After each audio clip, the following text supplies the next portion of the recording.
इंसान के सुख दुख उसके मरने के बाद उसके साथ ही खत्म हो जाते हैं। अत्याचार करना गलत है, लेकिन अत्याचार सहना भी गलत है। जुर्म करना और जुर्म को छिपाना दोनों ही अपराध हैं। और जुर्म को छुपाना उस बीज की तरह से है जो एक और जुर्म को जन्म देता है, उसके पनपने की संभावना को बढ़ा देता है। और जिस किसी से भी अपराध होता है वो ना सिर्फ अपने लिए बल्कि दूसरों के लिए भी भविष्य में खतरे के बीज बो देता है। और अपराध की ये फसल जब कटती है तो कई जिंदगियां, कई परिवार इसकी भेंट चढ़ जाते हैं। ऐसे ही मूक दर्शक बनने और उसके घातक परिणाम भुगतने की कहानी कहता है हमारा आज का ये क्राइम पेट्रोल डायल 100 का एपिसोड। मैम, यहाँ पड़ी लाश को देखकर किसी ने कंट्रोल रूम में फोन किया था। जब हम यहाँ पहुंचे तो हमने देखा कि 18-19 साल के लड़के की लाश पड़ी है।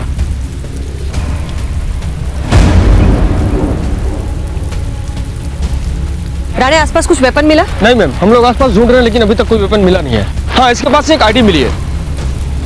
इस लड़के का नाम अमन सिरके और इस आईडी के मुताबिक इसकी उम्र 20 साल है। ये यहाँ बैक रोड पे क्या कर रहा था? कुछ पता नहीं चला मैम, लेकिन हाँ एक बात और, इसके पास से एक चिट्ठी भी मिली है। ये इंसान नहीं हैवान है, बलात्कारी है। इसने एक मासूम लड़की का बलात्कार किया है। इसे जीने का कोई हक नहीं है।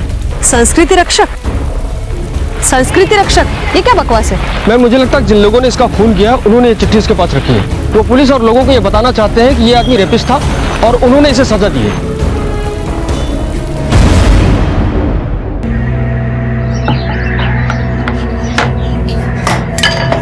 क्यों, ये क्या है? हिंदुस्तान का नक्शा बनाया तूने? पता है कि तेरा भैया ये रोटी भी खुशी से खा लेगा, लेकिन है कहाँ वो? अब तक नहीं आया। लगता है आज भी ओवर टाइम कर रहा हो। आ गया। अच्छा, वो बड़ी लंबी उम्र है तेरी। अभी तेरी बात निकाली और तू आ गया। आजा।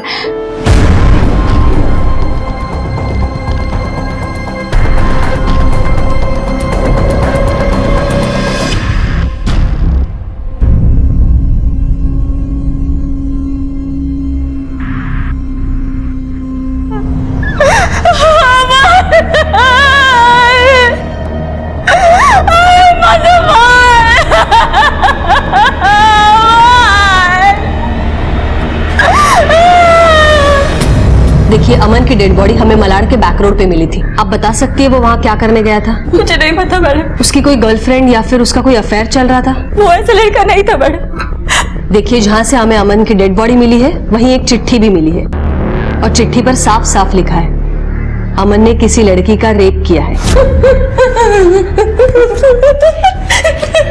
एक मिनट, ये क्या कहना चाह रही है आप बताएंगी? ये कह रही है कि मेरा भाई रेप नहीं कर सकता है। मैडम, अब ये क्या कर रही है? मेरा बेटा ऐसा कर ही नहीं सकता। बाजा भूल गया तो श्रावण बाड़ा सर का होता। उसने पूरे घर की जिम्मेदारी अपने सर पर उठा रखी थी।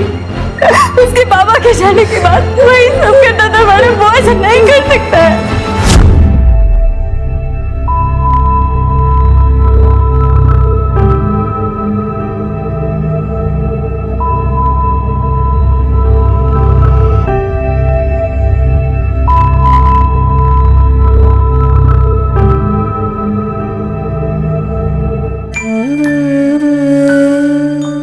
मुझे पता है कि तू आगे पढ़ना चाहती, लेकिन पढ़ाई के लिए बेटा पैसे चाहिए।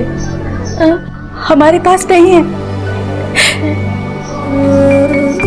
तुझे कैसे पढ़ाएंगे बोल? पीहू, तू स्कूल जरूर जाएगी, मैं तुझे पढ़ाऊंगा। तुझे डॉक्टर बनना है ना, तो बनेगी तू डॉक्टर। मैं नौकरी करूंगा, मैं दिन रात मेहनत करूंगा। आई, पीहू डॉक्टर जरूर बनेगी। आई,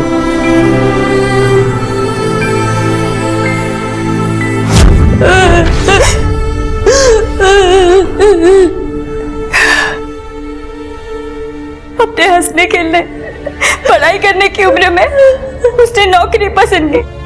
पता है क्यों? क्योंकि वो हम दोनों की सेवा कर सके, हमें पैसों की कभी कमी ना हो। वो ऐसा नहीं कर सकता। कल अमन कहाँ पर था? मुझे नहीं पता मैडम। शाम को 5 बजे वो घर से निकलता था। उसकी रात की शिफ्ट होती थी। सुबह 4-5 बजे आ जाता था। कभी अगर ज्यादा काम हुआ तो थोड़ी बहुत देरी हो जाती थी। हमें लगा आ जाएगा, लेकिन नहीं आया, नहीं आया।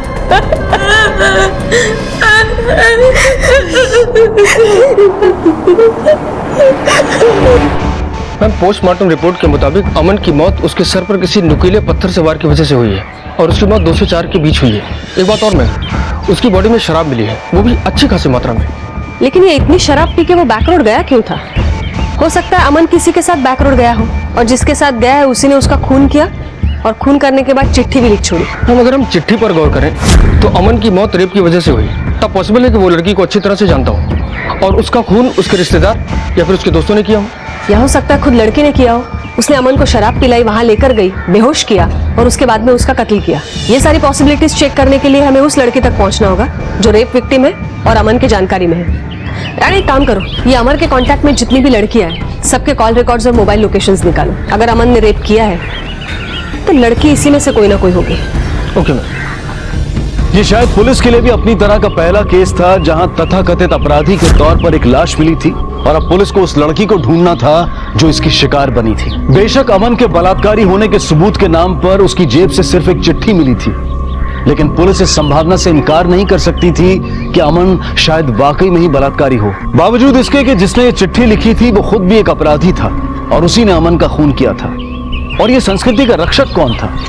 कौन हो सकता था वो? कोई समाज सुधारक या खुद वो लड़की या फिर उसका कोई दोस्त या रिश्तेदार, या सिर्फ ये एक चाल थी पुलिस को गुमराह करने के लिए? मैम, ये वो 5 लड़कियां हैं जो अमन के कॉल रिकॉर्ड से मिली हैं, जिनके साथ वो रेगुलर टच में था। ये है रेनी जो उसके कॉल सेंटर में हेड थी, दीपा और प्रिया उसकी कलीग थी, और मैम ये है गुंजन उसकी कॉलेज फ्रेंड। ये सांझ है जो उसकी एक्स गर्लफ्रेंड थी, लेकिन अभी भी दोनों एक दूसरे के टच में थे। ये अमन की माँ को सांझ के बारे में पता नहीं था? नहीं मैम, हमने अमन के कॉल सेंटर से भी पता किया था, तो पता चला कि वहां से रात को 8 बजे तबीयत खराब करके निकला था।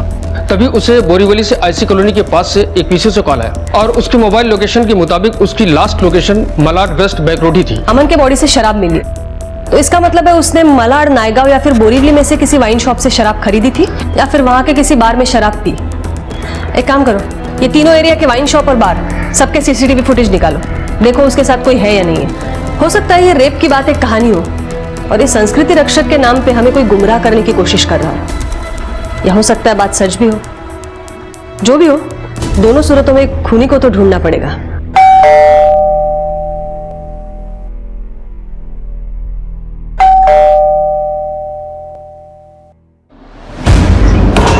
और निर्मला बहन, ये क्या छपा अखबार में? आपके बेटे अमन ने किसी लड़की का रेप किया था? नहीं, उन्हें कोई गलतफहमी हुई है। अगर ये बात सच निकली ना तो तुमको ये घर खाली करना पड़ेगा, क्योंकि मैं ऐसे रेपिस्ट फैमिली को अपने घर में कभी नहीं रहने दूंगा।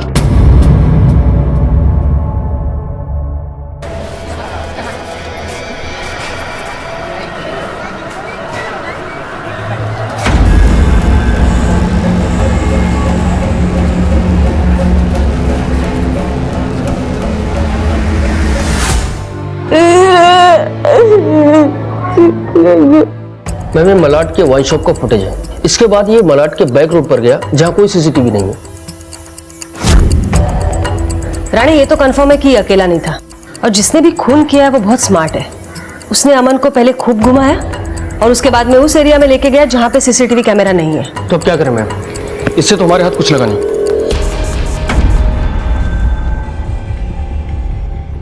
सबसे पहले तो ये पता करना पड़ेगा कि अमन ने किसी का रेप किया था भी या नहीं।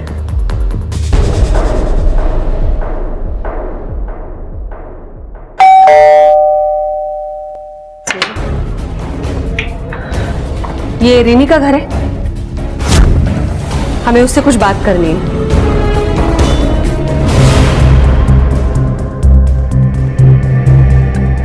अमन ऑफिस में मेरा सबऑर्डिनेट था। क्या तुम अमन से रेगुलरली फोन पर बात करती थी, मिलती थी उससे?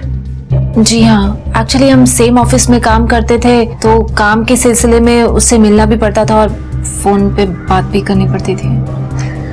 देखो, डरो नहीं, हम तुम्हें परेशान नहीं करना चाहते, बस कुछ सवालों के जवाब चाहिए। ये अमन लड़का कैसा था, बिहेवियर कैसा था उसका?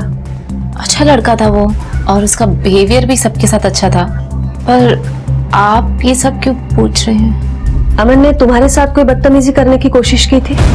एक्चुअली अमन के डेड बॉडी के पास हमें एक चिट्ठी मिली है, उसमें साफ साफ लिखा है अमन ने किसी लड़की का रेप किया था। रुकिए, रुकिए। ये क्या बेदुआ सवाल कर रहे हैं आप मेरी बेटी से? देखिए, आप कानूनी कार्रवाई में दखल मत दीजिए। हम कोई मन से सवाल नहीं पूछ रहे, किसी की जिंदगी गई है उस सिलसिले में बात कर रहे हैं। और अगर सवाल पूछा जाता है तो उसका जवाब देना पड़ेगा। आप भी समझा कीजिए। बोलो, अमन ने कभी तुम्हारे साथ बदतमीजी करने की कोशिश की थी? नहीं की थी। मैम, अमन मेरा क्लासमेट था और हम दोनों बहुत अच्छे दोस्त थे। मुझे बहुत बुरा लगा था जब उसके पापा की डेथ के बाद उसे अपनी पढ़ाई छोड़नी पड़ी। यार तू क्या कर रहा है अपनी लाइफ के साथ? मत छोड़ पढ़ाई। और ये कॉल सेंटर जॉब का कोई फ्यूचर है क्या? मैं बोल रही हूँ ना, पढ़ाई वापस शुरू कर। हाँ लेकिन नहीं कर सकता यार, घर वालों की जिम्मेदारी है। और अब तो मेरा सिर्फ एक ही सपना है कि पीयू के सपने को पूरा करूं, उसे डॉक्टर जो बनाना है। अमन ने आपके साथ कभी कोई बदतमीजी की? नहीं मैम। मैम, अमन के बारे में अभी तक जितनी इन्फॉर्मेशन मिल रही है उससे तो यही लगता है कि वो एक अच्छा लड़का था, अपनी फैमिली के लिए कुछ करना चाहता था।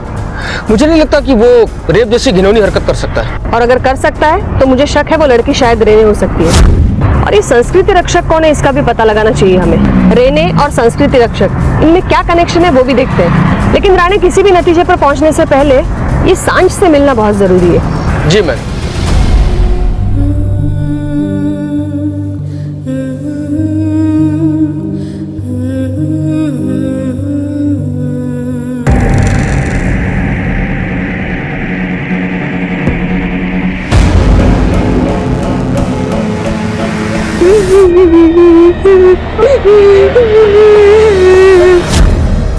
ये क्या बात हुई? जिसको मरना था वो तो मर गया, आप लोग यहाँ पे आके क्यों तमाशा कर रहे हैं? और मेरी बेटी को क्यों घसीट रहे इसमें? इन सब में मेरी बेटी का कुछ लेना देना नहीं है। देखिए, हम किसी को घसीट नहीं रहे, ड्यूटी कर रहे हैं हमारी। और जहां से अमन की डेड बॉडी मिली है वहीं से चिट्ठी भी मिली थी, और चिट्ठी में साफ साफ लिखा है उसने किसी लड़की का रेप किया था। और अगर वाकई अमन ने रेप किया है तो वो लड़की और उसकी फैमिली सस्पेक्ट बनते हैं, समझा?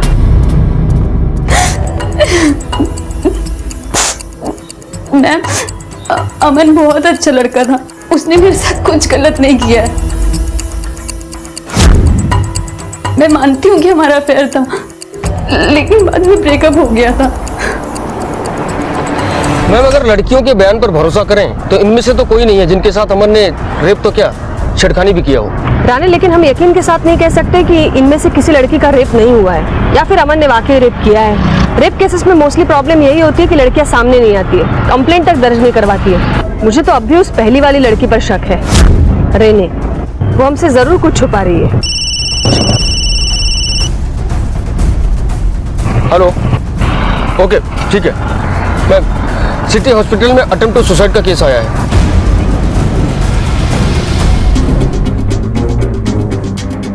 अभी भी जो सुसाइड अटेम्प्ट का केस आया है उस पेशेंट का नाम क्या है? सर, पेशेंट का नाम रेने डिसूजा है।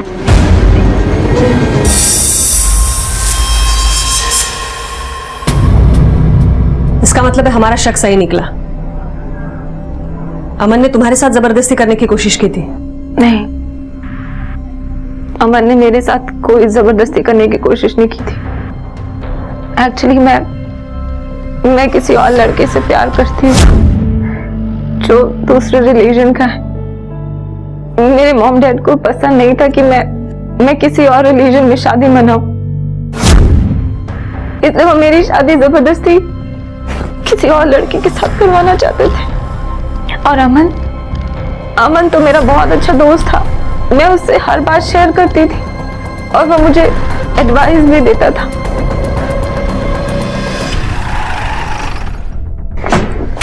राणा, इन पांचों लड़कियों में से कोई नहीं है। इसका मतलब है जिस लड़की पर रेप किया गया है उसका नंबर कॉल रिकॉर्ड्स में नहीं है। हो सकता है वो या तो जान पहचान वाली हो या फिर आस पड़ोस वाली। ये 90% रेप केसेस में प्रेगनेंसी के चांसेस होते हैं जिसको बाद में अबॉर्ट करवाया जाता है। ये जनकल्याण नगर और आसपास के एरिया में जितने भी क्लिनिक्स है सबका 6 महीने का डेटा निकालो, देखो कोई अबॉर्शन हुआ है कि नहीं। Okay ma'am. Ma'am, Malvani area number 2 से कॉल आया था, उस एरिया में एक मर्डर हुआ है।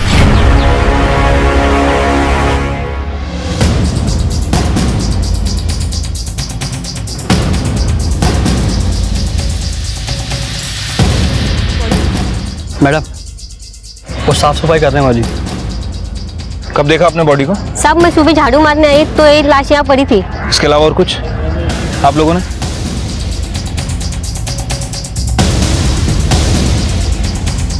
ये संस्कृति रक्षक कौन है जो कानून हाथ में लेके लोगों को मार रहा है? बॉडी की इंफॉर्मेशन निकालो, शिनाख्त करने के लिए जरूरी है। इसके पास कुछ आईडी तो मिला नहीं है। ये आसपास के एरिया में रहता होगा, शायद इलीगल दारू का काम करता हो, कोई ना कोई जरूर पहचानता होगा।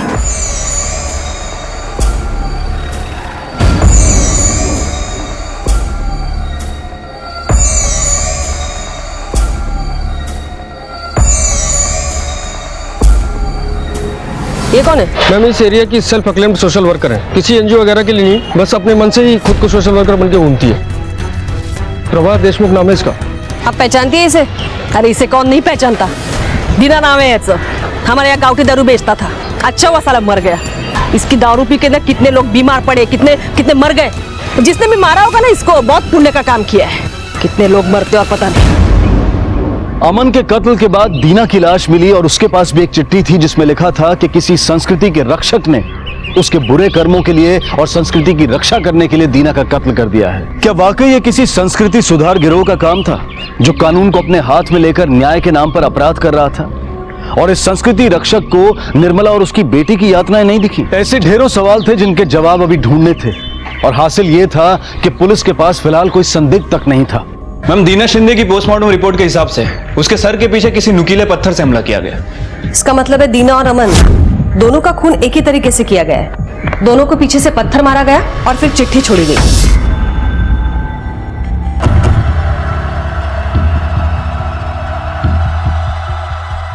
ये दोनों हैंडराइटिंग्स तो अलग अलग है।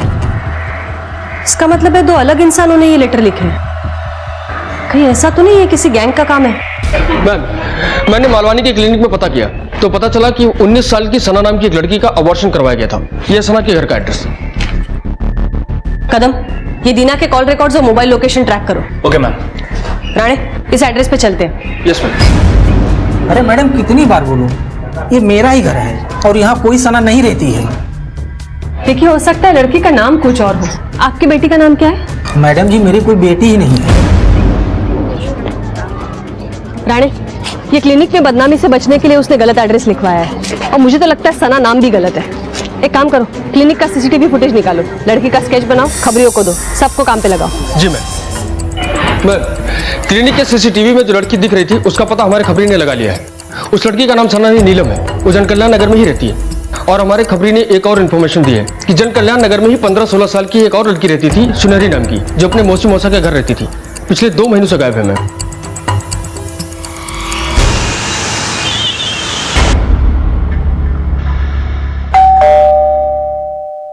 मैं देखता हूँ। सुनहरी आप ही की भतीजी है ना? उससे बात करनी है, हमें बुलाइए। सुनहरी यहाँ नहीं रहती। आपके अलावा उसका कोई है भी नहीं, अनाथ है वो। यहाँ नहीं है मतलब क्या? वो जिसके साथ भाग गई है ना, आप उससे पता कीजिए। अच्छा, तो आपको ये भी नहीं पता है कि वो किसके साथ भाग गई है? आपको कोई चिंता ही नहीं है उसकी? पुलिस में कंप्लेंट तक नहीं दर्ज करवाई है आपने? मैडम, उसके भागने से हमारी बहुत बदनामी हुई है। आप अब ये चाहती है कि मैं खुद ढिंडोरा पीटूं ताकि जिनको पता नहीं उनको भी पता चल जाए और हम कहीं मुंह दिखाने के लायक ना रहे? देखिए मैडम, मैं आपसे हाथ जोड़ के विनती करता हूँ, आप चले जाइए यहाँ से प्लीज।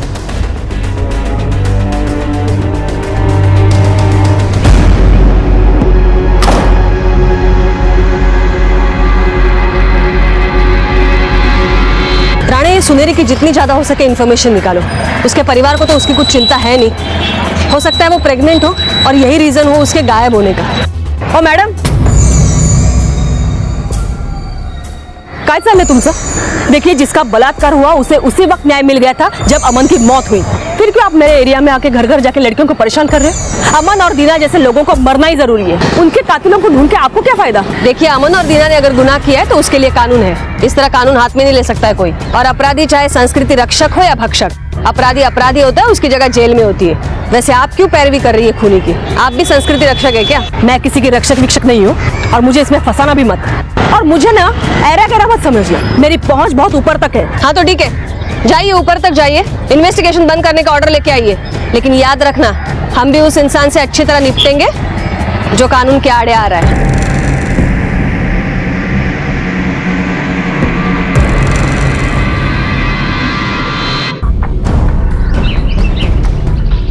मैम, दीना के कॉल रिकॉर्ड में ज्यादातर नंबर उससे काम से रिलेटेड लोगों के हैं, लेकिन मैम एक ऐसा नंबर सामने है जिससे दीना लगातार कांटेक्ट में था, और एक कॉल तो उसकी मर्डर के जस्ट पहले आया है। किसका नंबर है? मैम, किसी राधे के नाम रजिस्टर्ड है। हाँ मैडम, दीना से मेरी बात होती थी। उसने मुझसे पैसा लिया था जो वापस नहीं कर रहा था, और उस रात भी मैंने उसे पैसे के लिए ही फोन किया था। तो अबे अभी दिमाग मत सरका, मैंने बोला ना पैसा दूंगा करके। अरे कितने साल से हम काम कर रहे हैं, अरे कुछ तो भरोसा होना चाहिए ना। मुझे ऐसा लगा कि किसी ने उस पर हमला किया होगा। मैं हेलो हेलो कर रहा था, लेकिन थोड़ी देर बाद अपने आप फोन कट गया, और अगले दिन मुझे पता चला कि किसी ने दीना का खून कर दिया। उसकी किसी के साथ कोई दुश्मनी? गलत काम करने वालों का दुश्मन तो उनका काम ही होता है। एक हो तो बोलू ना, पता नहीं कितने लोगों के साथ पंगा लिया था उसने। ठीक है, तुम जा सकते हो, लेकिन शहर के बाहर मत जाना। जी। सुनेरी के मामले में कुछ क्लू मिला? हाँ मैम, मैंने सुनेरी की पड़ोसियों से पूछताछ की।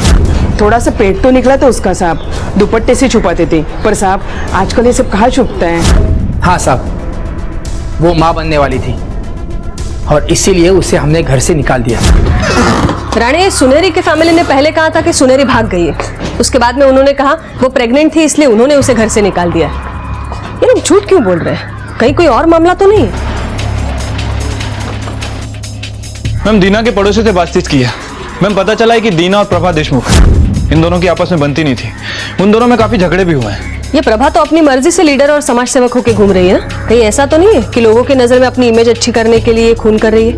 ये अमन और प्रभा दोनों का क्या कनेक्शन है, पता करो जरा। हेलो, क्या?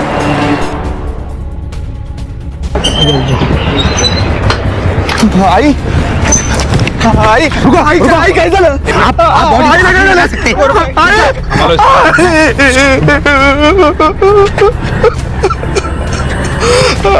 इंसान ने किया तो इसके पास भी जरूर कोई चिट्ठी मिलेगी। बॉडी चेक करा जरा, बगा चिट्ठी है का।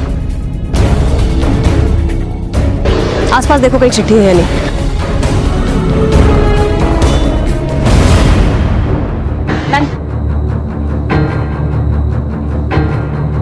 चेहरे पे मुखौटा था इसके, दोधारी बनकर घूम रही थी, समाज सेवा दिखावा था, ये मासूम लड़कियों का देह व्यापार करती थी, संस्कृति की रक्षा के लिए इसका मरना जरूरी था, संस्कृति रक्षक।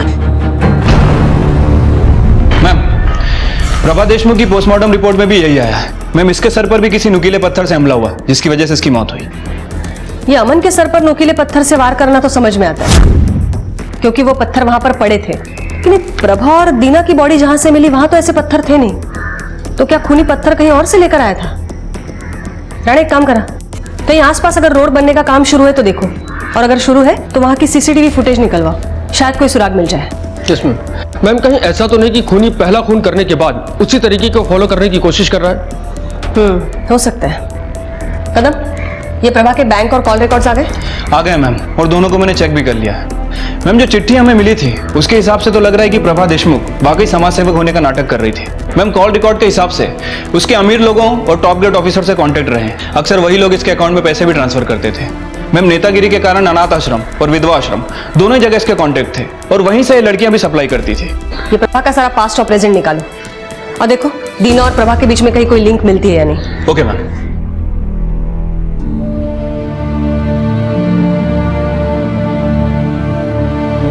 हम पुलिस के पास तो चले जाएंगे बेटा, पुलिस आकर उन्हें धमका भी देगी, लेकिन फिर वो हमारा जीना हराम कर देंगे।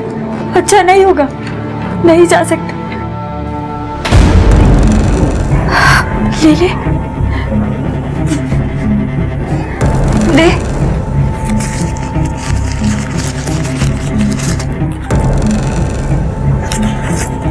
पहले किसको उठाऊं, माँ को या बेटी को?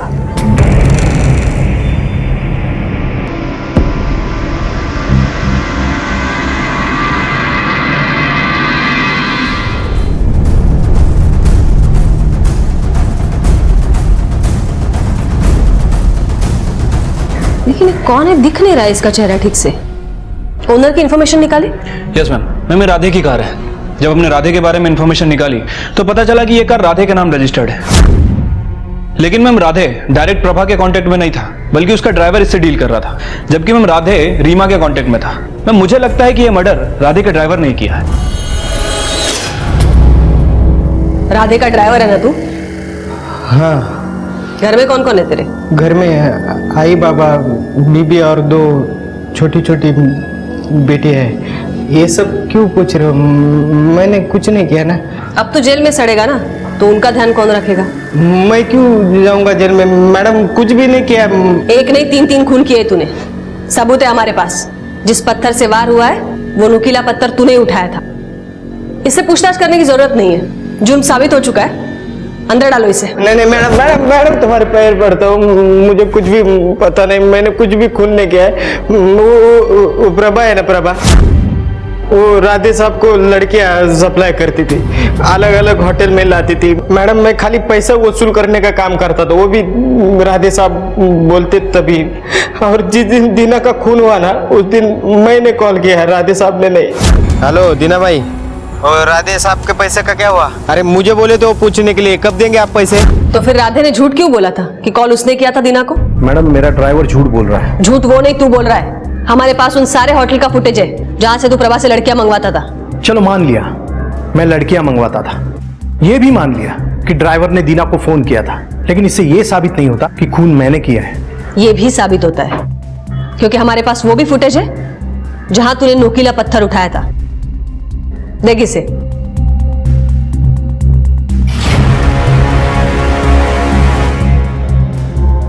ये मैं नहीं मैडम, मेरा ड्राइवर है। तेरा ड्राइवर तो हो ही नहीं सकता है, क्योंकि अभी अभी तूने कहा कि तेरे मोबाइल से तेरे ड्राइवर ने दीना को फोन किया था, और तेरे मोबाइल का लोकेशन कांदीवली का है, और ये फुटेज दीना के मर्डर के 10 मिनट पहले का है। अब 10 मिनट में तेरा ड्राइवर मालाड़ मालवनी करके खून करके निकल तो नहीं सकता है। अब तू सच बोलेगा या मार खाकर सच बोलेगा? राणे नहीं बता दो मैडम, प्रभा और दीना दोनों को मैंने ही मारा। प्रभा रोज लड़कियां सप्लाई करने का पैसा बढ़ा रही थी, ब्लैकमेल कर रही थी कि मुझे बदनाम कर देगी, इसलिए मेरा था, वो तो बस उसे चला रहा था। पैसा आने लगा तो उसकी खोपड़ी सटक गई। सारा बिजनेस कब्जा करना चाहता था। तब मैंने अमन की खबर सुनी, मुझे लगा मैं इसका फायदा उठा सकता हूं, इसलिए मैंने उन दोनों को उसी तरह मारा जिस तरह अमन को मारा गया था। अभी दिमाग मत सरका, मैंने बोला ना पैसा दूंगा करके। मैंने कब बोला मैं पैसा नहीं दूंगा?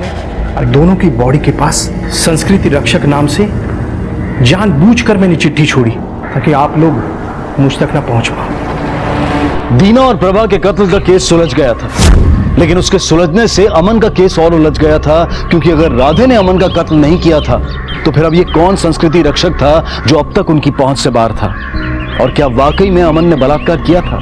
आखिरकार सुनहरी की तलाश में पुलिस उस हॉस्पिटल जा पहुंची जहां उसने बच्चे को जन्म दिया था, और जैसा कि अक्सर बलात्कार पीड़ित और उसके परिवार वाले करते हैं, बच्चे से निजात पाने के लिए उसे हॉस्पिटल में ही छोड़ दिया गया, और हॉस्पिटल वालों ने उसे अनाथ आश्रम भेज दिया। पुलिस ने हॉस्पिटल से अनाथ आश्रम का पता लिया और बच्चे को रिकवर किया। सुनहरी और उसके परिवार पर दबाव बनाया, और बलात्कारी का पता लगाने के लिए बच्चे का डीएनए अमन के डीएनए से मैच कराने का फैसला किया गया। मेरा बॉयफ्रेंड था मैडम, बहुत प्यार करती थी मैं उससे। प्रेग्नेंट हो गई तो मौसी ने मुझे घर से निकाल दिया। मुझे कुछ समझ में नहीं आ रहा था, पेट पे बच्चा लेके कहाँ जाती है, इसलिए अबॉर्शन करा दिया। मौसी शादी के लिए मान गए और मुझे वापस घर में रख लिया। झूठ बोल रही हो तुम, हमने सारी डिटेल्स निकाली है तुम्हारी, कोई बॉयफ्रेंड नहीं है तुम्हारा। अमन ने जिस लड़की का रेप किया था वो तुम हो। नहीं, प्रेग्नेंट हो गई तो मौसी ने घर से निकाल दिया और अमन का खून कर दिया। ये क्या बात कर रही है मैडम? हमने ऐसा कुछ नहीं किया है। पाटिल मैडम,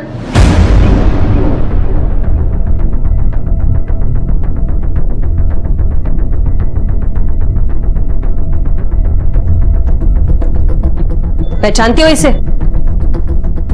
अब ये बच्चा अनाथ है। खैर तुम्हारे पास तो तुम्हारे मौसी का घर है रहने के लिए, लेकिन अब इसके नसीब में अनाथ आश्रम और घर घर की ठोकरें हैं। इसका इस बच्चे के साथ कोई संबंध नहीं है। संबंध है,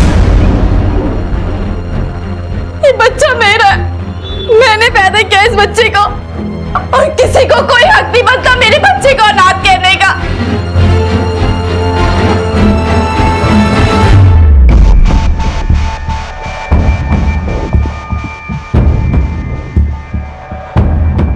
रेप हुआ था मेरा।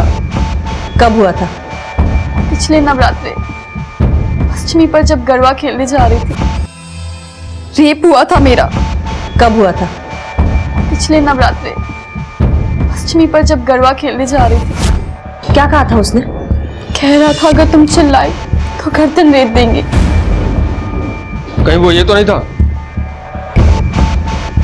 नहीं, उसे बहुत अंधेरा था, कुछ भी अच्छे से दिखाई नहीं दे रहा था। वो पीछे से आया और मेरे मुंह पर कपड़ा डाल दिया और उसके बाद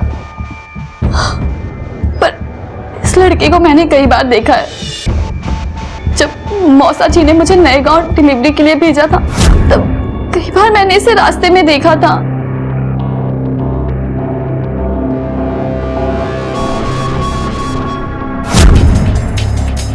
रानी, ये सुनेरी को तो पता ही नहीं था कि उसका रेप किसने किया है, तो ये सुनेरी के फैमिली वाले अमन का खून क्यों करेंगे?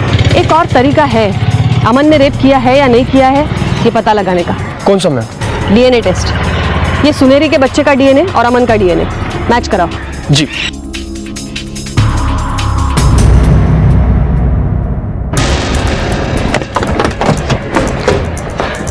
मैम, इस रिपोर्ट के मुताबिक अमन का डीएनए इस बच्चे से मैच नहीं करता। इसका मतलब है रेप अमन ने नहीं किया है, किसी और ने किया है और ये संस्कृति रक्षक का नाटक करके अमन को फंसाया गया है। हो सकता है अमन जानता हो कि रेपिस्ट कौन था और शायद यही बताने के लिए वो सुनेरी से मिला था।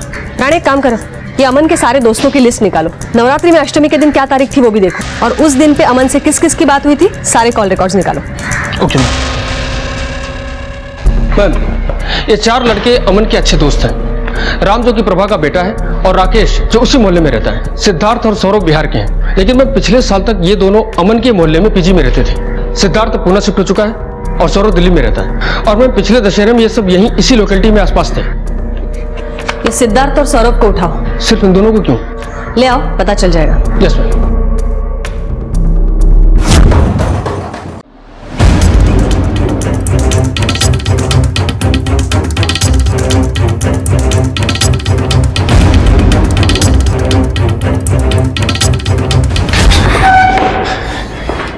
गर्दन रेट देंगे, यही कहा था ना तूने उससे? मैं तो उसी दिन समझ गई थी जिसने रेप किया है वो बिहार का है। अब अमन के 2 दोस्त निकले बिहार के, एक सिद्धार्थ और एक तू। और सिद्धार्थ तो दिल्ली में पला बड़ा है, इसलिए वो गर्दन को गला बोल रहा था। और तू तो 2 साल पहले बिहार से आया है, इसलिए गर्दन ने पीछा नहीं छोड़ा तेरा और फंस गया। अमन के मर्डर के 1 दिन पहले और 1 दिन बाद तूने अपना मोबाइल बंद रखा था क्योंकि कोई ट्रैक ना कर सके, लेकिन तेरा लैपटॉप जब स्कैन किया तब पता चला कि 1 दिन पहले मुंबई की ऑनलाइन टिकट बुक की थी तूने और नवरात्रि में अष्टमी वाले दिन भी सबसे लास्ट तूने ही बात की थी अमन से। देख, अब सच बोल दे वरना तेरा डीएनए तो सच बोल ही देगा। मैडम, मैं दशहरे के पहले दिन से उसे रोज देखता हूँ। उसने बताया कि लड़की प्रेग्नेंट हो गई है और मां बनने वाली है। मैडम, अमन बार बार बोलता था कि मैंने उस लड़की के साथ बहुत गलत किया। मुझे डर लगने लगा था कि कहीं वो अपना मुंह ना खोल दे। मैं मुंबई आया, शराब पीकर हम दोनों मलाड के बैक रोड पर टहलने निकल गए। कोई गलती नहीं है उसकी, लेकिन फिर भी सबसे चिट्ठी फेर दी। कोई गलती नहीं है। और मैंने वो चिट्ठी इसलिए छोड़ी थी ताकि आपको लगे कि उसने रेप किया है और मर्डर पे आप लोगों का कोई ध्यान ना जाए। एक जुर्म छुपाने के लिए तूने और एक जुर्म किया। 18 साल की लड़की पर बलात्कार किया और अपने दोस्त की भी जान ले ली। तो जैसे इंसान को तो कड़ी से कड़ी सजा मिलनी चाहिए। अमन ने सुनहरी से हमदर्दी रखी, लेकिन वो हिम्मत नहीं दिखाई कि वो जुर्म के खिलाफ आवाज उठाता और उसकी इसी गलती ने उसे मौत दी। समाज की नजरों में उसे बलात्कारी बना दिया और उसकी मां और बहन को दर दर की ठोकरें खाने के लिए मजबूर कर दिया। सौरभ को अमन के कत्ल और सुनहरी के बलात्कार के लिए और राधे को दीना और प्रभा के कत्ल के लिए गिरफ्तार किया गया। ये दोनों इस वक्त जुडिशियल कस्टडी में हैं। जब भी कहीं कुछ गलत होता देखें तो आवाज जरूर उठाएं, बजाय ये सोचने के कि हमारा इससे क्या वास्ता, हमें इससे क्या लेना देना। क्योंकि अगर यही धारणा सबके मन में घर कर गई तो शायद जुर्म का अगला शिकार हम भी हो सकते हैं। देखते हैं हमारे आज के एपिसोड की दूसरी कहानी।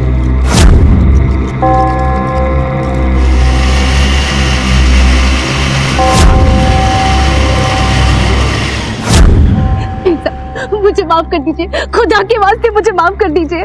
ये सब ड्रामा बंद कर और निकल यहाँ से।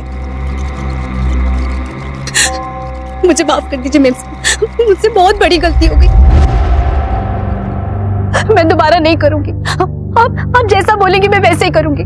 बस खुदा के वास्ते मुझे फैक्ट्री में वापस रख लीजिए। सब तो कांड करने से पहले सोचना चाहिए था आसमा।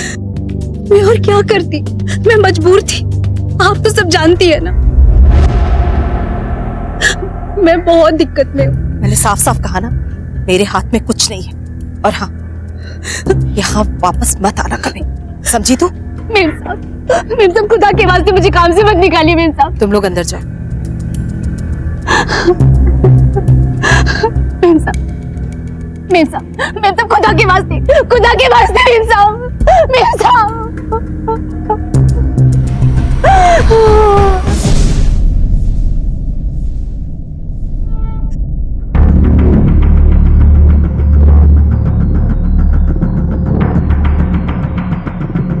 सुशीला। जी मेम साहब। इन्हें जाकर अपना कमरा दिखा दो। ठीक है। तुम लोग जाकर रेस्ट करो, कुछ चाहिए होगा तो बता देना। ठीक, चलो।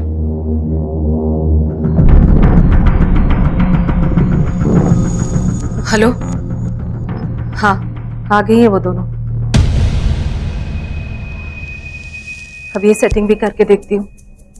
और प्लीज तुम किसी को कुछ मत बोलना, वरना प्रॉब्लम हो जाएगी। हाँ, मिलती हूँ 5 बजे वहीं।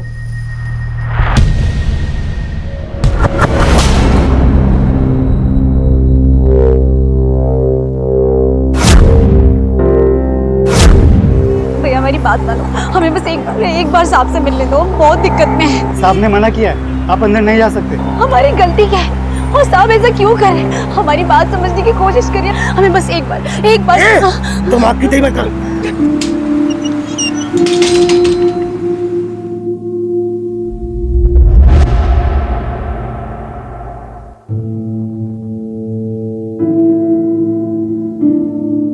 हम 21वीं सदी में पहुंच चुके हैं, लेकिन आज भी भारत और दूसरे विकासशील देश बेरोजगारी के अभिशाप से जूझ रहे हैं। एक तरफ बेरोजगारी और दूसरी तरफ महंगाई।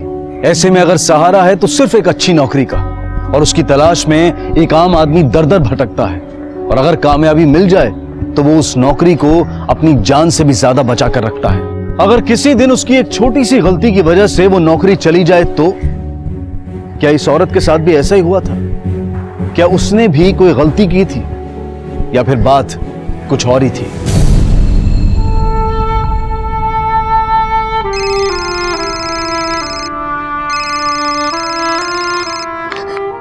हेलो। नहीं, वो हमारी बात नहीं मानी। हमने बहुत बोला उसे, लेकिन उसने हमें काम पे वापस नहीं रखा। अल्लाह कसम।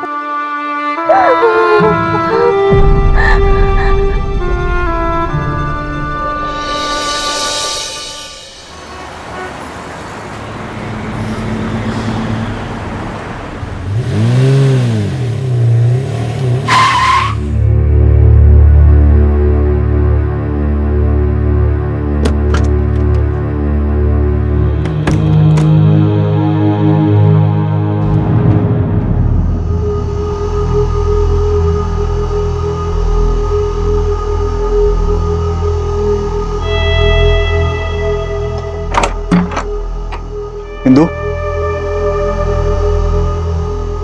मैनर्स भूल गए हो क्या तुम? बिना नॉक किए अंदर कैसे आ गए? शायद तुम भूल गई हो कि हम दोनों का बेडरूम है। ये नया नाटक क्या है? ये दोनों औरतें यहाँ पे क्यों आई है? अब क्या हुआ? क्या बात कर रहे हो? मॉम डैड प्लीज, अब आप लोग बस भी करोगे? आप लोग को पता है ना कि वो दोनों भी बाहर है।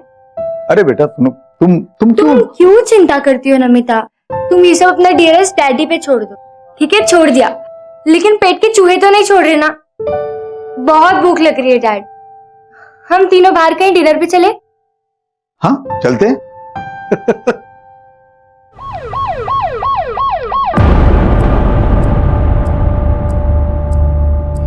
शायद उस औरत के साथ भी ऐसा ही हुआ था।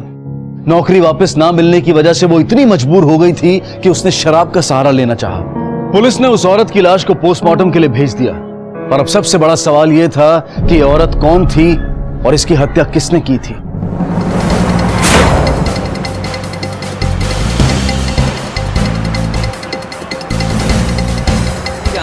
और नाम भी पहली बार सुन रहा हूँ। हाँ, कल ये मेरी दुकान पर आई थी शराब की बोतल लेने और कुछ डरी हुई थी। क्यों? देखने में शराबी लग रही थी। नहीं सर। थैंक यू सर, ये है विक्टिम का postmortem report. Sir, postmortem report. और पूरी बॉडी पर छोटे छोटे स्ट्रगल के निशान। हाँ सर, और पुराने घाव भी हैं और सिगरेट के निशान तो जगह जगह हैं। मतलब इसके साथ बहुत सालों से बुरा बर्ताव हो रहा था। हाँ सर, वो शराब की दुकान का मालिक भी कह रहा था कि वो देखने में काफी डरी डरी लग रही थी। सर, पोस्टमार्टम रिपोर्ट के हिसाब से उसकी बॉडी में अल्कोहल नहीं मिला है। सर, इसका मतलब ये हुआ कि मर्डर के 24 घंटे पहले तक उसने शराब को हाथ भी नहीं लगाया था। उसके फोन से कुछ मिला? नहीं सर, फोन पूरी हो सकता है वो वहीं की रहने वाली हो। तुम दादरी जाओ और वहां की पुलिस से कांटेक्ट करो। उनकी मदद से तुम्हें इसके घर का पता मिल सकता है, क्योंकि दादरी बहुत छोटी सी जगह है। मुझे लग रहा है कि इस टिकट और उसके मर्डर में कोई ना कोई कनेक्शन तो है। Okay sir.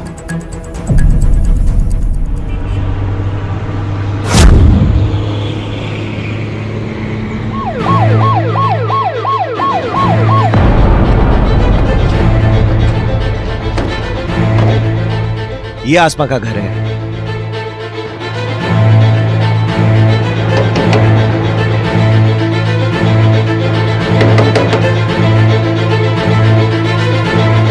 बेटा, आसमान अंसारी का घर यही है? अरे कौन है? वो क्यों नहीं खोलती? क्यों नहीं खोली? तुम आसमा के पति हो? हाँ तो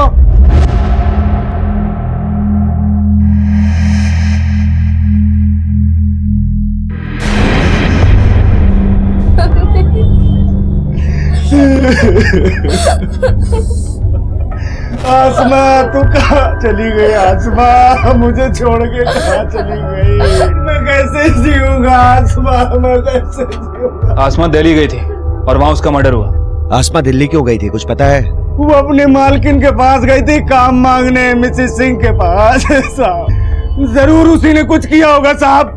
मैं उस औरत को नहीं छोड़ूंगा साहब, नहीं छोड़ूंगा उस औरत को साहब, नहीं छोड़ूंगा। मैं उस औरत को जान से मार डालूंगा साहब।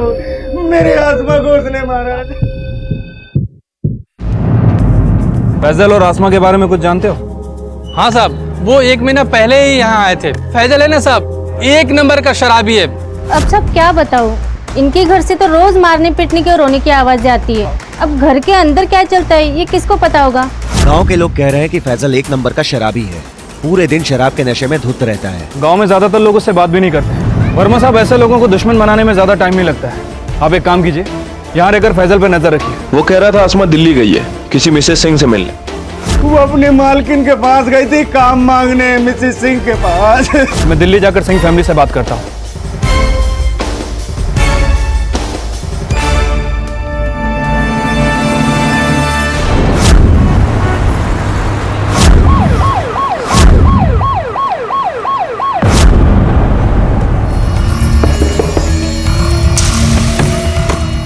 सिंह जी, इसे जानती हैं?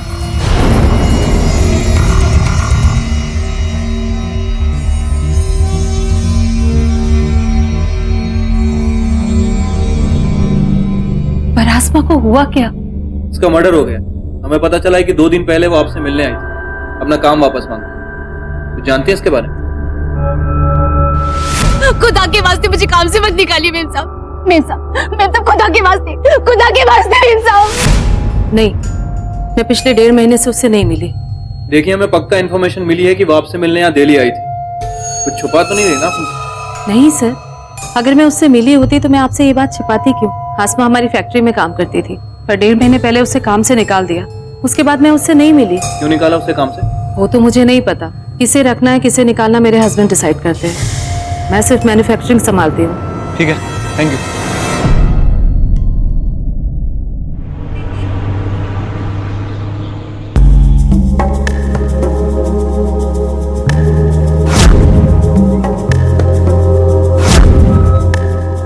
ये कमल सिंह का ऑफिस किधर है? आसमा का खून हो गया? अरे बाप रे, ये तो बड़ी दुख की बात है। तो आपका ये मानना तो नहीं है कि उसके खून के पीछे मेरा हाथ है? देखिए सर जी, वो मेरे फैक्ट्री में काम करती थी बस। आसमा को फैक्ट्री से क्यों निकाला आपने? कामचोर थी, असल में उसको नौकरी करनी नहीं थी। आसमा काम मांगने वापस आई थी ना। तो फिर तुम्हारा वॉचमैन ये क्यों कह रहा था कि उसके मर्डर के 2-3 घंटे पहले वो तुमसे मिलने आई? हो सकता है आई होगी, लेकिन मुझसे नहीं मिली।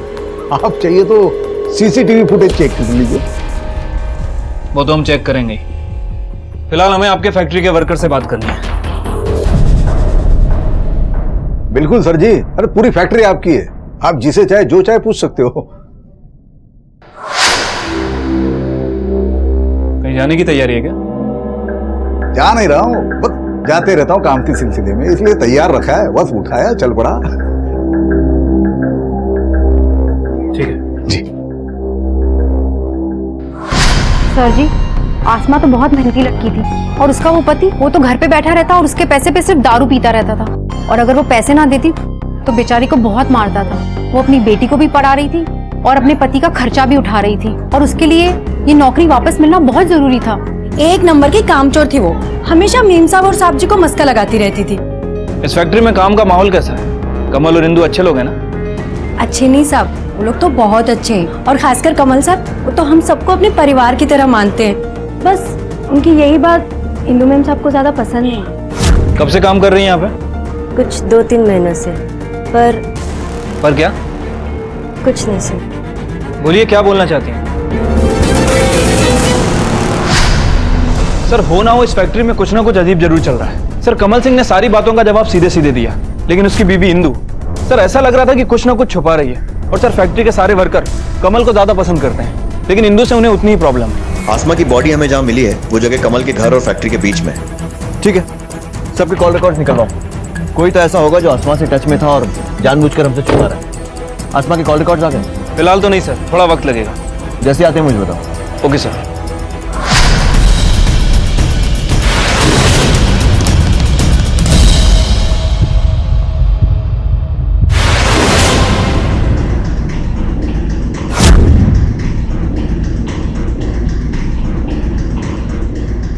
Switch off.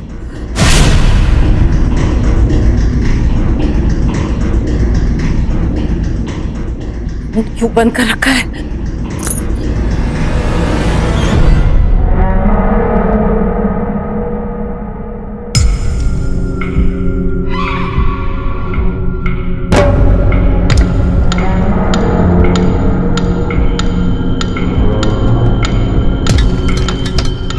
प्लीज कॉल मी, जरूरत है मुझे तुम्हारी।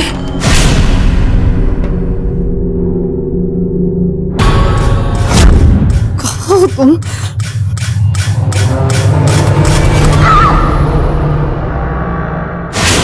सर, आसमा के फोन ट्रायंगुलेशन रिकॉर्ड के हिसाब से जिस दिन आसमा का मर्डर हुआ उस दिन सुबह वो इंदु सिंह के घर गई थी अपना काम वापस मांगने, और फिर वहां से फैक्ट्री, जैसा कि वॉचमैन ने हमें बताया। लेकिन सर, उसके मर्डर के कुछ घंटे पहले उसने फैजल को कॉल किया था, और जब हमने फैजल से पूछताछ की तो उसने ऐसा कुछ नहीं बताया। दादरी थाने में कांटेक्ट करो, उनसे कहो कि फैजल पे नजर रखें और तुम इस इंदु सिंह से फिर से मिलो। सर, एक मर्डर हुआ है।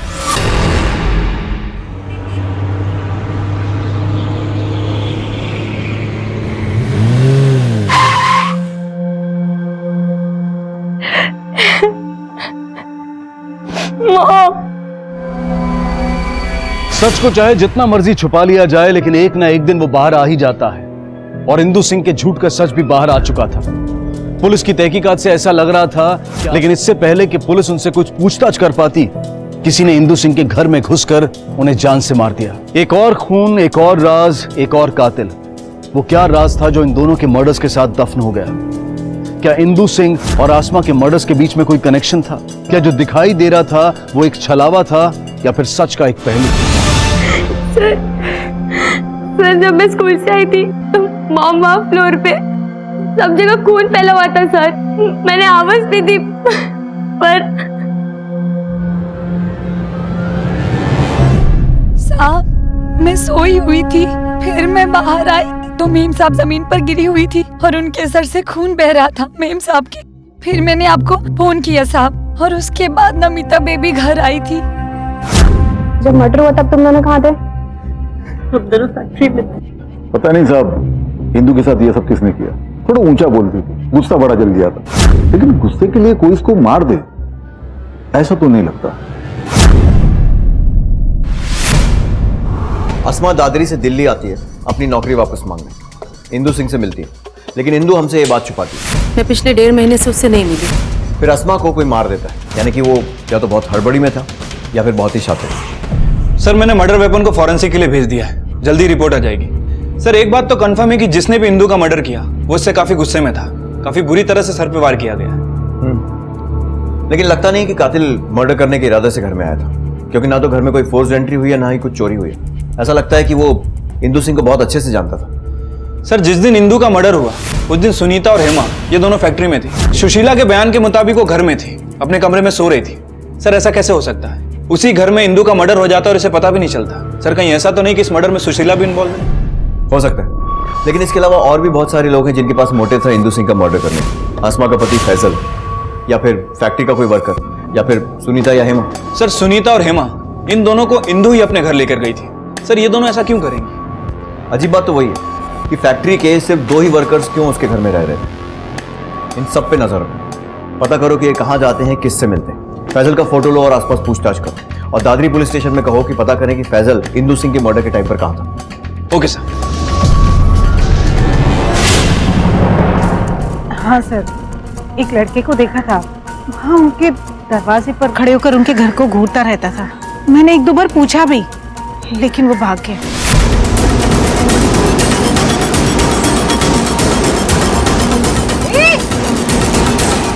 फिर से रुक। क्या यही था वो? नहीं सर, मैंने बताया ना आपको, वो लड़का था, वो 14-15 साल का लड़का था, और इस आदमी को तो मैंने पहले कभी देखा भी नहीं। उसका स्केच बनवा सकते हो आप? हाँ सर, ट्राई कर सकती हूँ। ठीक है।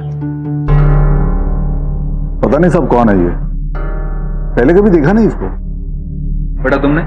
नहीं सर, मैंने भी इसे कभी नहीं देखा।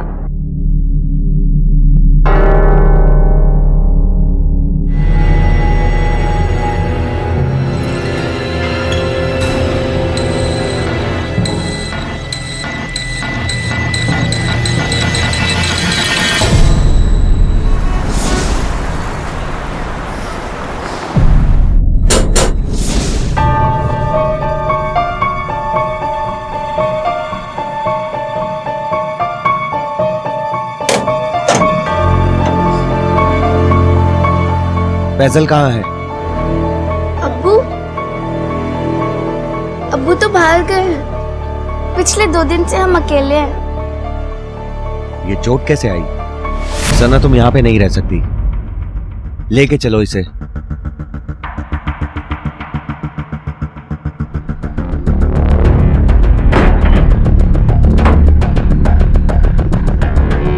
हेलो पवन, मैं वर्मा बोल रहा हूँ। फैजल 2 दिनों से गायब है और उसकी बेटी को भी नहीं पता है कि वो कहाँ है। मैं अपने खबरियों को उसके पीछे लगा देता हूँ। ठीक है वर्मा, आप मुझे अपडेट करते रहिएगा। Thank you sir.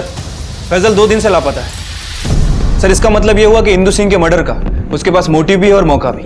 जहाँ हो सकता है कि फैजल दिल्ली आया हो, पता करो, और उसके कॉल और ट्रायंगुलेशन रिकॉर्ड्स भी निकलवाओ। Okay sir. सर मुझे लग रहा है कि इस मर्डर में फैजल का ही हाथ है। जरूरी नहीं है। जहाँ विनीता ने उस लड़के को भी सिंह के घर के आसपास घूमते हुए देखा था, हो सकता है वो किसी फैक्ट्री वर्कर का बेटा हो। फैजल के साथ साथ इस लड़के के बारे में भी पता करो, स्पेशली इंदु सिंह के साथ इसका कनेक्शन। जहाँ केस जितना साफ दिख रहा है उतना है नहीं, कोई तो राज है जिससे अभी भी पर्दा उठना बाकी है।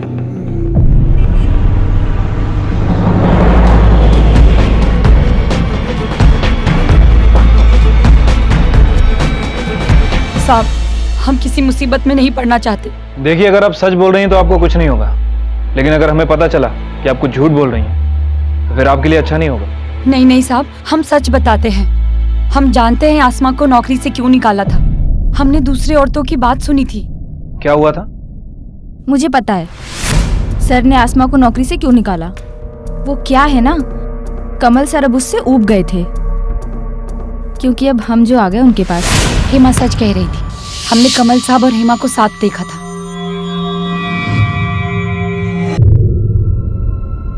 साहब ये तो सब औरतों को पता है इस फैक्ट्री में। अब कमल सर के बारे में कोई कुछ कहता नहीं था बस। कमल की वाइफ इंदु जानती थी इस बारे में? हाँ, उन्हें इस बात से कोई दिक्कत भी नहीं थी, तभी तो वो हमें अपने साथ घर लेके गई। लेकिन इंदु हेमा और सुनीता को अपने घर लेकर क्यों गई? सर जी, हेमा को तो मैडम सर के लिए ही लेकर गई थी, और सुनीता तो उनकी खबरी थी। फैक्ट्री में सर पे नजर रखती थी और घर जाके मैडम को खबर देती थी। पर एक दिन कमल सर की नजर सुनीता पे भी पड़ गई।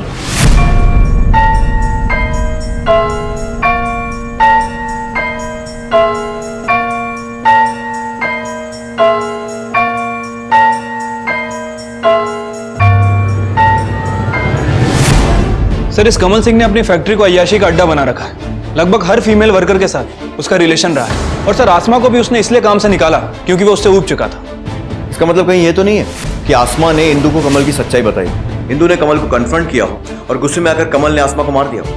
नहीं सर, फैक्ट्री के वर्कर के हिसाब से इंदु इन सब चीजों के बारे में जानती थी। सर, हेमा जिसके साथ कमल का रिलेशन है और सुनीता जिसके साथ कमल रिलेशन बनाना चाहता है, इन दोनों को ही वो अपने घर ले आई थी। सर, एक पत्नी अपने पति को अय्याशियों का बढ़ावा क्यों देगी? सर, थोड़ा अजीब लगता है। जहाँ कई बार लोग अपनी शादी बचाने के लिए हर मुमकिन कोशिश करते हैं, फिर चाहे वो कितनी अजीब क्यों ना। लेकिन ये बातें कंफर्म करने के लिए हमें कमल सिंह से बात करनी पड़ेगी। फैजल का कुछ पता चला? नहीं सर, उसका फोन स्विच ऑफ है, लेकिन मैंने खबरियों को अलर्ट कर दिया।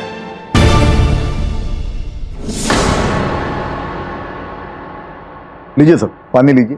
और क्या पियेंगे? चाय, कॉफी? वो सब छोड़िए मिस्टर कमल, और सीधे सीधे हमारे सवालों के जवाब दीजिए। ये बताइए कि क्या फैक्ट्री में काम करने वाली औरतों के साथ आपके संबंध थे? जी हाँ, लेकिन ये बात तो खुली किताब की तरह साफ है। इंदु भी जानती थी इस बारे में, इसीलिए तो हेमा और सुनीता को घर पर लेकर आई थी ताकि मुझे बाहर न जाना पड़े। सर जी, मेरी तरह मेरी वाइफ की भी अपनी लाइफ थी। मेरी फैक्ट्री का एक सप्लायर है आशीष, उसके साथ उसका अफेयर था। सर जी, मेरी तरह मेरी वाइफ की भी अपनी लाइफ थी। मेरी फैक्ट्री का एक सप्लायर है आशीष, उसके साथ उसका अफेयर था।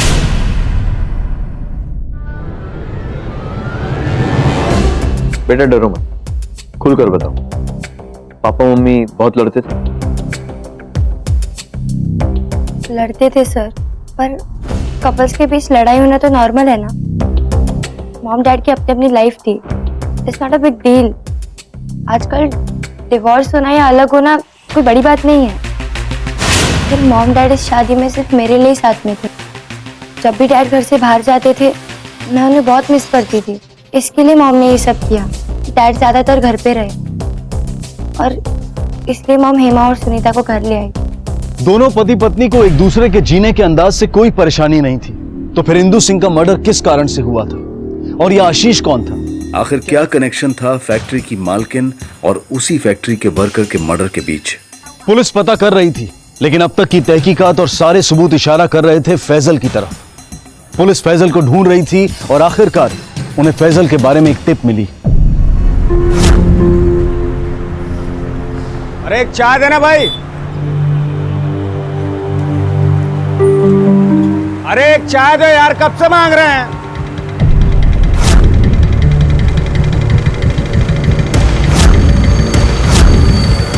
रुक फैजल, अरे रुक, उठ। जिस बात से इंदु सिंह को मारा गया था उस पर घर के सारे मेंबर्स के फिंगरप्रिंट्स हैं, इसीलिए किसी पर शक नहीं किया जा सकता। अब या तो शायद कोई घर का भेदी है या फिर कातिल बहुत चाहते हैं कि उसने एक भी सबूत नहीं छोड़ा। हेलो, क्या? ठीक है, वेरी गुड सर। फैजल मिल गया, उसे दिल्ली ला रहे हैं। हमने कुछ नहीं किया साहब, हमने कुछ नहीं किया साहब। साहब हमें यहाँ क्यों लाए साहब? हमने कुछ नहीं किया साहब। एक तो हमारी बीवी मर गई साहब, ऊपर से आप लोग। बहुत बेचारा है ना तू। चल अब ये बता, इंदु सिंह के मर्डर वाले दिन कहाँ था तू? हम किसी इंदु सिंह को नहीं जानते साहब।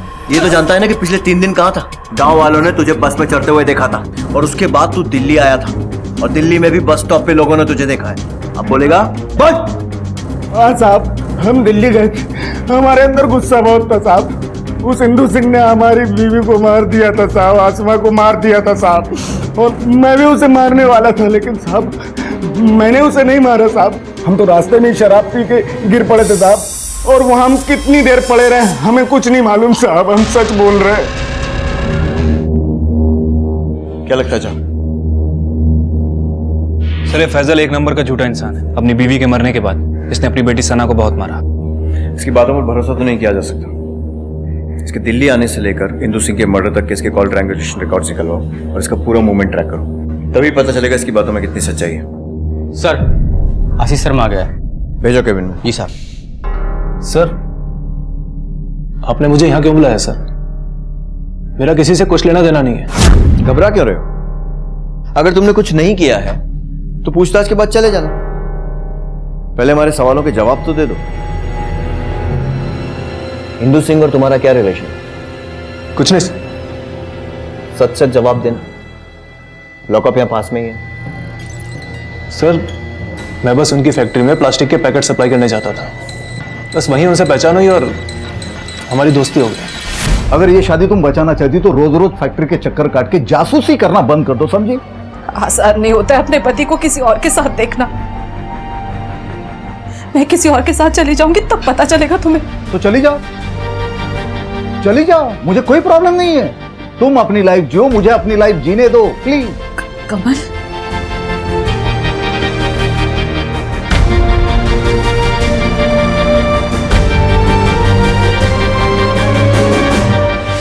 और फिर बात दोस्ती से आगे बढ़ गई और तुम दोनों में अफेयर हो गया। नहीं सर। लेकिन जब तुम्हें पता चला कि इंदु तुमसे नहीं बल्कि अपने पति कमल से प्यार करती है तो तुम्हें गुस्सा आ गया और तुमने उसे मार दिया। नहीं सर, मैंने ऐसा कुछ नहीं किया।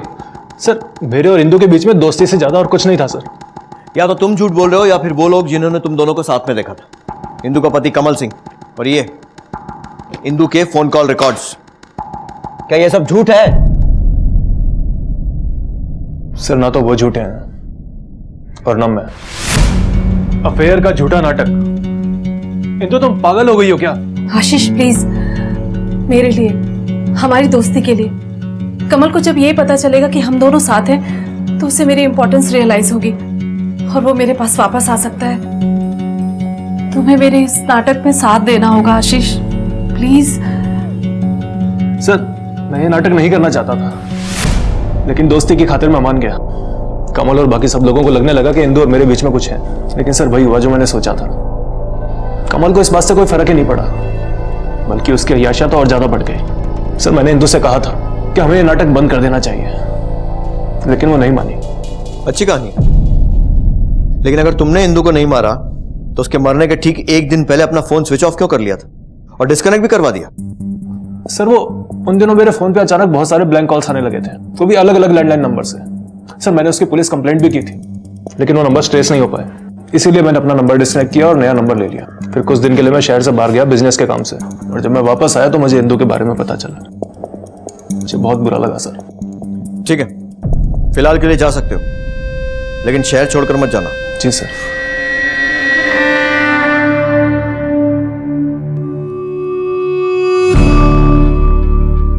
जज की बातें सुनकर तो लग रहा है कि ये सच बोल रहा है।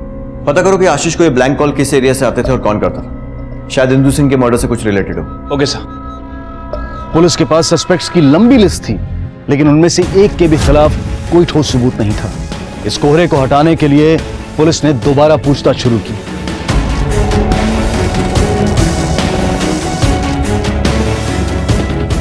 और आखिरकार कोहरा हटा।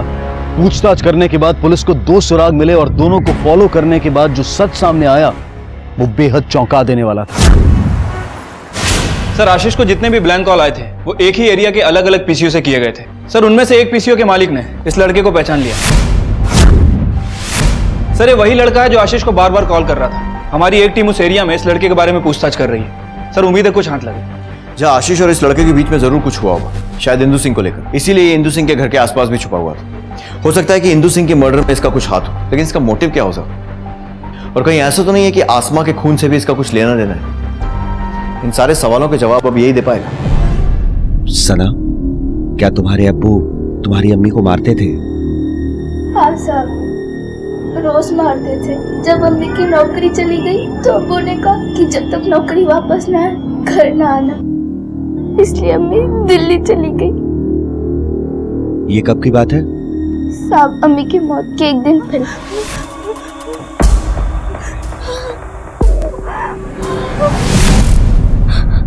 माफ कर दीजिए साहब, हमने आपको पहले कुछ नहीं बताया, हम बहुत डर गए थे। कोई बात नहीं बेटा, हम समझ सकते हैं। और जब हमने फैजल के फोन ट्रायंगुलेशन रिकॉर्ड को चेक किया तो पता चला कि जिस दिन इंदु सिंह का मर्डर हुआ था फैजल की लोकेशन वहां की नहीं थी, लेकिन जब आसमा का मर्डर हुआ फैजल की लोकेशन वहीं की थी। आसमा के नाखून में जो स्किन रेसिड्यू मिला है, हो सकता है वो फैजल का हो। फोरेंसिक रिपोर्ट आ गई? नहीं सर, शाम तक आ जाएगी। एक मिनट सर। हाँ वर्मा, ठीक है सर। फैजल की बेटी सना ने बताया है कि फैजल ने आसमा को जान से मारने की धमकी दी थी।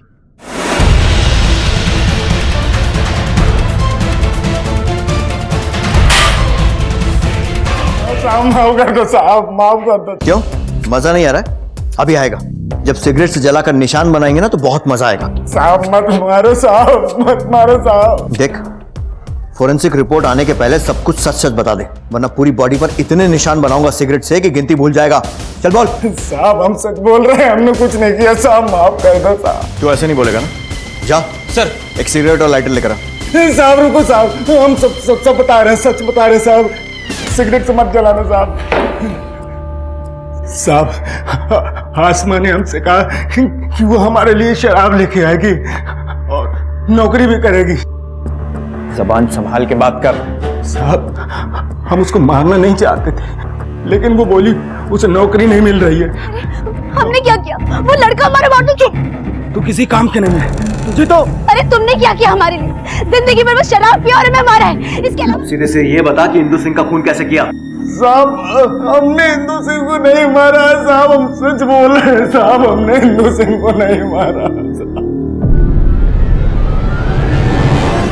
जहां मुझे लगता है कि फैजल शायद सच बोल रहा है और इंदु सिंह का मर्डर किसी और ने ही किया है।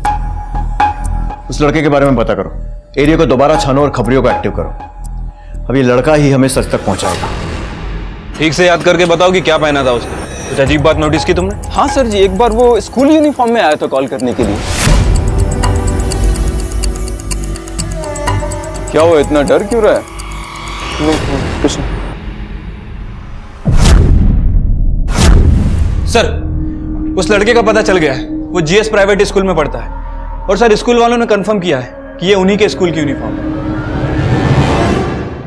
तो पकड़ में आई गया तू। चल बोल, इंदु सिंह को क्यों मारा? सर मैंने किसी को नहीं मारा। देख, तुझे उसके घर के आसपास देखा गया, छुप छुप कर ताकाझाकी करता था ना, और आशीष को भी ब्लैंक कॉल्स तूने किए थे। छुपाने से अब कुछ नहीं होगा, सीधे से बता दे क्यों मारा उसे। सर मैं मानता हूँ मैं उन्हें मारने वाला था, पर फिर मैंने उन्हें नहीं मारा। चल ठीक है, मान लिया कि तूने नहीं मारा, लेकिन तू मारने वाला था। क्यों मारने वाला था? देख, जब तक तू खुलकर सारी बात नहीं बताएगा तेरा विश्वास तो हम बिल्कुल नहीं करने वाले। चल बोल बोल।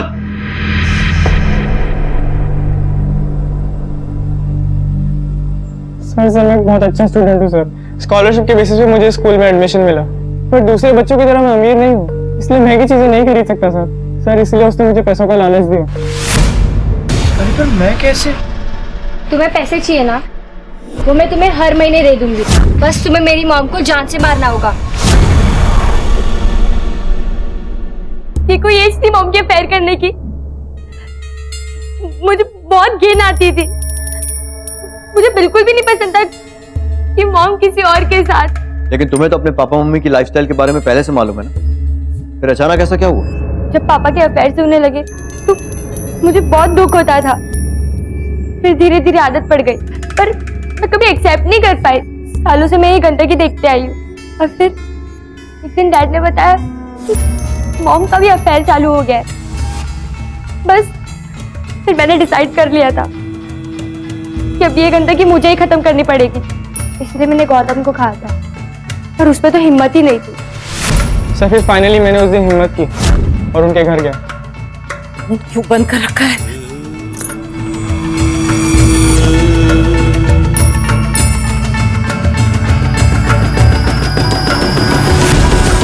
गौतम को मैंने कब से बोला हुआ था, पर वो कुछ कर ही नहीं रहा था, और मॉम ने भी सारी बेशर्मी की हदें पार कर दी थी।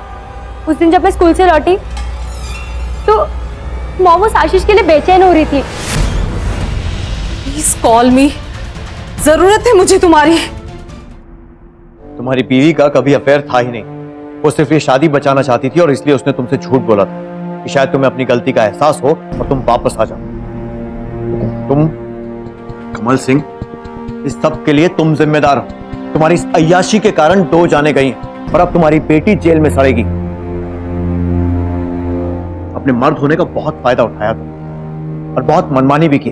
अफसोस की बात यह है कि कानून में तुम जैसे लोगों के लिए कोई सजा नहीं है। लेके चलो इसे। अयाशी की एक आदमी ने, लेकिन उसका फल भुगतना पड़ा कई जिंदगियों को। कमल सिंह ने अपनी मेल ईगो, अपने अहंकार को तृप्त करने के लिए हेमा, सुनीता, फैक्ट्री की दूसरी वर्कर्स और आसमा जैसी एक मेहनती वर्कर की जिंदगी खराब कर दी। और आसमा का पति फैजल, उसने भी आसमा के साथ जानवरों से बदतर व्यवहार किया और गुस्से में आकर उसे जान से मार दिया। एक तरफ थी सना, जो अपनी अम्मी के मरने और अब्बू के जेल जाने के बाद इस भरी दुनिया में अकेली रह गई थी, और दूसरी तरफ थी नमिता, जिसे इस गंदगी ने गुनहगार बना दिया था। और ये सब सिर्फ इसलिए क्योंकि एक आदमी ने अपने मर्द होने का फायदा उठाया और न जाने कितनी ही जिंदगियों के साथ खिलवाड़ किया। अब मैं अनूप सोनी आपसे विदा लेता हूं, फिर मुलाकात होगी अगले एपिसोड में एक और चौंका देने वाले केस के साथ। तब तक अपना और अपने परिवार का ख्याल रखें और देखते रहें क्राइम पेट्रोल डायल 100। सबक एक को, सीख हम सबको। जय हिंद। इस तरह के और भी एपिसोड देखने के लिए हमारे चैनल को सब्सक्राइब करें और बेल आइकन दबाना ना भूलें।